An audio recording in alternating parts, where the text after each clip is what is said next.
All right, here we go. 5 good ones. Here are the questions. The first one's an easy standard question. What has been your favorite moment in your comedy career? I mean, oh boy. Besides doing this podcast. I mean, Fallon was pretty fun. I also performing with the sketch group Heavyweight was pretty fun, and I think those. Who was in that group? T.J. Miller, Brady Novak, Mark Rotterman. We did a sketch for like 10 years. Hilarious dudes. Chicago Sketch Fest every year. It was that was some of the most fun time in my life. And after after we all moved away, we would come back in town. I know this is supposed to be quick answers, but we would come back in town. It doesn't have to be. We would land it on a Tuesday with nothing, and we would write it. We would run to all the open mics and do as many shows as possible, just and build a show by the end of the week. And that process was so much fun to do. I got it. That's fun. Chicago really. I don't know if that could be a moment, but Chicago is probably my favorite. No, that's definitely a moment. I remember you and TJ popping in at Comedians You Should Know, like going up first just to mess around. And it was always like one of our favorite things to see. So it's Chicago's my favorite. Chicago's my favorite. So. That's awesome, buddy. All right. If you weren't in show business, I guess this is a good follow-up. If you weren't in show business, what career do you think you'd be in? I really need a joke answer to this. But I would probably be a God. I feel like in the past year I thought of this. I feel like I was like, I would definitely be doing. I don't know. I guess I could see you as a great kindergarten teacher. You think good with kids? You think? I think you'd be very good with kids. Maybe a doctor like a Patch Adams, like just a fun, great bedside manner. I could see you definitely being some sort of line of service. But not a cop, obviously. I don't see you as a cop, Nick. Although I bet you could grow a sweet stash. But I think it's kind of all this. You know what I kind of think? Life of crime. Yeah. And a joke answer, but I also think it's sort of a real answer. Right? There's something exhilarating about like posing as a, whatever. It's I would love to like pose as a doctor, go in and do the bedside manner, bring joy to people who are bedridden, and then have a nurse practitioner walk in and go, "Who are you?" And like, and then I run out, and I love escaping. I love trying to go down chutes, climbing out windows and stuff. That's pretty fun. So, but I don't know what the crime is of that. I agree though. There's something about you want to be part of a heist, man. You know what the closest thing I ever did to a heist was? I remember buying beer once at a local grocery store, and I overheard the cashier asking if they had a preferred card. And the guy said, "I don't have my card, but here's my phone number." The guy said his phone number out loud. I memorized his number. I use his number still to this day as my preferred card at Jewel's, which is a grocery store throughout Chicago. I did. I'm not going to say it out loud because I don't want people calling and being a jerk, but I remember hearing it, and I had a 12-hour Heineken in my hand. I was on my way to a party when I was like early 20s, and I was like, you know what? I'm going to get a discount on this Heineken because I don't have a preferred card either. It's so funny. So your crime, I think, just gets him points on his card every time. It does. It's really, he's welcome. As a matter of fact, he's getting all sorts of savings. I'm getting savings. Everyone's getting savings. I have a great heist, by the way. You want to hear it? Yes, I do. Martin Scarelli? Yes. He's terrible person. Pharma bro. Yep. He's the guy who upped the price of EpiPens, and then he's in jail for, I don't know what he's in jail for. But he bought, so Outcast, I believe. So is it Outcast? No, it's Wu-Tang Clan. What's that group? Wu-Tang, right? Wu-Tang. What am I, 100 years old? But so they sold one album, or just one album. And then I think because they liked this idea of music as art, and so, and this idea that like, you put all this weight on this one thing and you can't make copies of it. And so they sold it to the highest bidder. Well, Martin Scarelli wound up winning the bid, buying this one album. No one else has ever heard it. They also said that it was up to the, person who bought it, if they wanted to share it with the world or to keep it to themselves, they could do whatever they want with this one Wu-Tang album.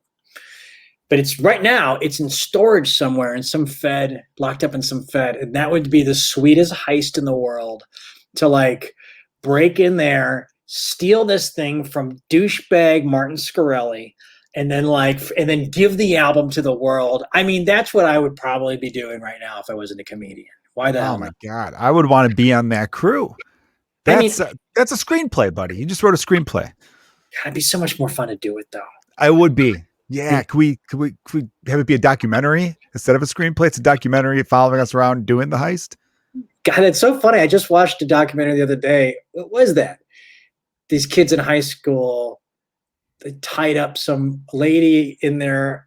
There was an old book that was worth like hundreds of thousands of dollars in this tiny library in this tiny town, and I think for the excitement of it, they The excitement, the adrenaline rush.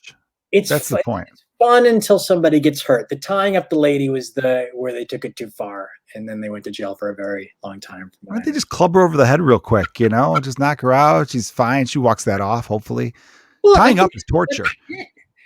I say, how about hey, free ice cream down at the Woolworths? Get her out of there. Lies. Lies. No one uses lies anymore. Lies need to make a comeback. All right, question number 3. And I want a specific one here on this one. You'll see with the question. If you could have any superhero's powers, whose would you have? Now, I had to say a superhero in particular because if you just say if you could have a superpower, people are always like, I'd fly or something. No, I want I know you might not be a comic book guy, but I'm sure there's someone that sticks out in your head where you're like, I wish I was this person.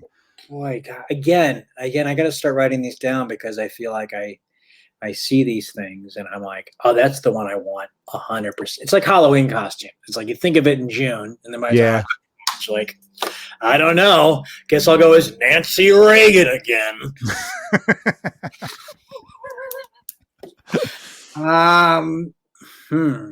God, there's so many these days, You got, what? I'm almost thinking I should start giving the guests these questions ahead of time. You know what? I like the one. There was a pretty fun one. What was it? Oh, it's the girl that has. Okay, so there's a girl on a show. I think it's the Doomsday Patrol, and she has multiple personalities, and each of the personalities has their own superpower. And I think that's pretty cool. I like that one. That's a good answer. I think I don't think you're aware of all the different powers, though. I think it's sort of, person. I think if you're like the flying person who's sort of like quiet, but then you turn into the person who's like arrogant and can shoot laser beams. I don't think it's like Split where they don't. See, you'd want to know. I feel like.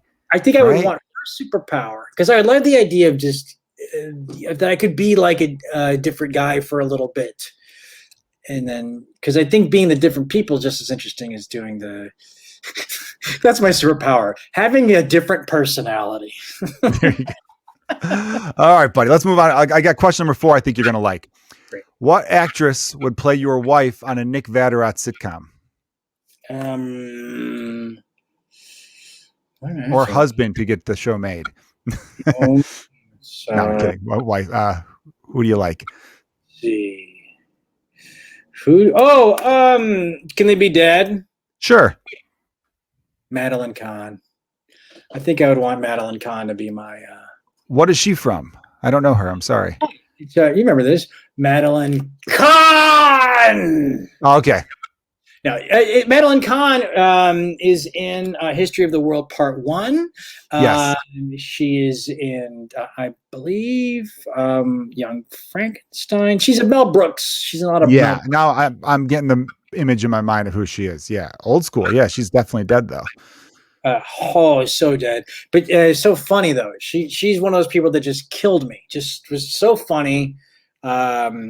I don't know. Yeah, it's so funny. There's those people that just make you laugh. I was thinking about how I was a huge Catherine O'Hare fan, and it's so fun to see all the buzz from Schitt's Creek happen because it's like I was always like I feel like Madeline Kahn is underrated, even as she's like sort of pretty big. I still think that she's just like sometimes like, why are we not talking? Yeah. It's interesting you mentioned Catherine O'Hara, everybody, because my 4-year-old son is a gigantic fan of hers. That he doesn't even realize, though, because his 2 favorite movies to watch around Christmas time were Home Alone. Yeah. And which I thought at the time, I'm like, maybe he's too young to see Home Alone because he did want to reenact knocking people off of things. But it was because he was like 3 at the time. And then his second favorite movie was A Nightmare Before Christmas, which is more of a Halloween movie, but he loves that movie. And she's the voice of Sally. Right. So I remember putting that together being like, man, he's got a secret thing for Catherine O'Hara. Doesn't even realize it. Has he seen Beetlejuice yet? No, but maybe I should throw that one out there. I think that one might be a little too adult for him. I thought he'd be scared with Nightmare Before Christmas, but he loves it. Yeah. It's been said to me in the past how much that you don't realize kids enjoy being scared more than you realize. I'm learning that. You're right. All right. It's funny that you have a dead actress because the last question is, what famous dead person would you want to party with? You can't see her again. Famous dead person to party with, because there's people like Andy Kaufman, which I think would be interesting, but then there's like but then you also think like, well, what's Jesus like? Would he be, or you go historical, get real deep into it. Yeah, I think like doing some like LSD with like Socrates, that would be pretty good. See, you went far. Nobody's gone this far back. I like that. The Jesus too, because he doesn't judge. He hung out with a lot of nefarious souls, hung out with prostitutes, turns water into wine. He keeps the party going. So you can really get into some crazy shit with Jesus where you're like, hey man, you said no judgment. Remember you said you don't judge? Hey, do you care if I forgive me later? Hey, I'm not judging. I'm not judging. Hey man, my wife's at home, but I might hook up with this girl. Hey, I'm not judging, man. He's the perfect wingman, Everyone's got that one friend where they're like, you have that one friend where you're like, I can't sneak a cigarette around you because you're going to give me shit about it. I'm not a smoker, but I'll have a few a week, but you're the one asshole where I'm like, fine, I won't have this cigarette right now, even though I need it. Jesus wouldn't be that guy. Right. You should make a t-shirt. You should make that as a bumper sticker. Jesus is my wingman. You should. It's probably already exists.